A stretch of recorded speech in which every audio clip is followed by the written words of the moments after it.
Nah ini mungkin jawab pertanyaan lu yang tadi ya kan, gue belum jawab tuh yang perintis pewaris. Kayaknya gue sempat lihat, gue lihat sekilas lah, gue lihat videonya kan. Satu itu katanya terlalu banyak, berarti kan 100% scripted. Tapi balik lagi, gue nggak setuju dengan orang Indonesia yang suka nge-cancel orang lain. Karena menurut gue gini, betul konteksnya salah, apa yang dia ngomongin salah, tapi itu masih anak underage.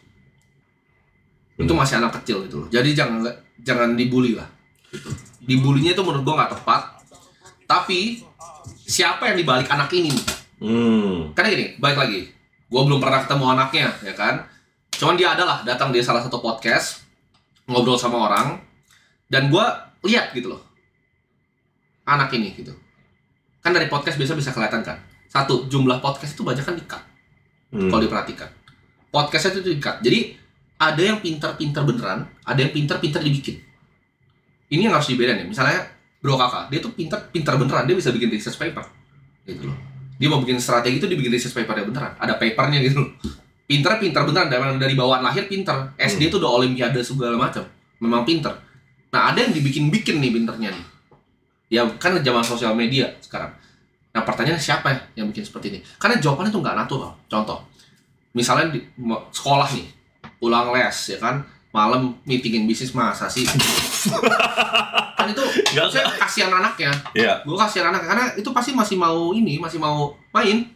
Gue juga seumur itu pasti masih mau main lah. Walaupun gue ada serabutan bikin bisnis. Jangan don't be someone who you're not gitu loh. Jangan jadi bukan. Be authentic ya. Be authentic aja.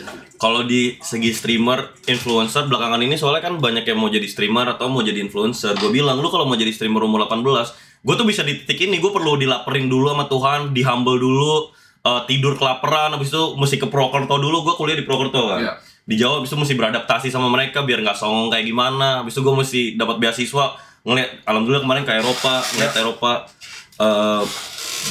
Buat influencer, what's the key? The people who wants to be an influencer. Nih, jadi otentik ini mungkin gue masih bahasnya tadi lagi ya. Be otentik, kenapa? Gue bisa melihat ketidak-authenticity-nya ketika podcast. Potong gitu kan. Potong ngomong, potong terus matanya berubah. Itu artinya apa? Dia tahu dia salah ngomong, kalau bisa belibet diulang lagi. Ini gue nggak kenal, gue nggak pernah ikutin productionnya, tapi gue berani tahu kan pakai kuping gue itu pasti diulang. Pasti ada orangnya di situ. Pasti ada orang yang ada timnya pasti yang bikin itu. Nah timnya buat siapapun yang bikin itu, ya gue terserah, ini kan bukan tanggung jawab gue gitu loh, ini tanggung jawab orang tuanya. Cuman kasihan lah. Kasihan ya. Kasihan menurut gue. Nggak seharusnya dibikin begitu. Cuman buat anaknya sendiri ya, kalau misalnya dia nonton ini hebat, masih mau coba. Tapi coba pakai cara dia sendiri. Coba pakai jalurnya dia sendiri. Jangan jalur yang dibikin sama orang lain gitu loh. Bener-bener lihat gitu. Oh ability-nya di mana? Misalnya dia emang suka jualan. Udah ngomong jualan as is aja. Oh saya bikin bisnis seperti ini. Oh dapat modal nih misalnya segini dari papa saya bisa jualan misalnya seperti ini, hasilnya begini. Orang akan appreciate begitu. Nggak usah kayak, oh jangan jadi perintis. Karena itu yang jadi akhirnya backfire kan. Ketika lu ngomong seperti itu, kayak gua nih, lu drop gua di pinggir pasar Minggu sini, gua pasti hidup gitu loh. Gua tuh jualan sedotan, jalan ke jalan, naik motor, berantem sama preman segala macam kan. Ini kan kalau begitu lu drop di pasar Minggu ini, lu berani taruhan berapa langsung gak selamat gitu kan.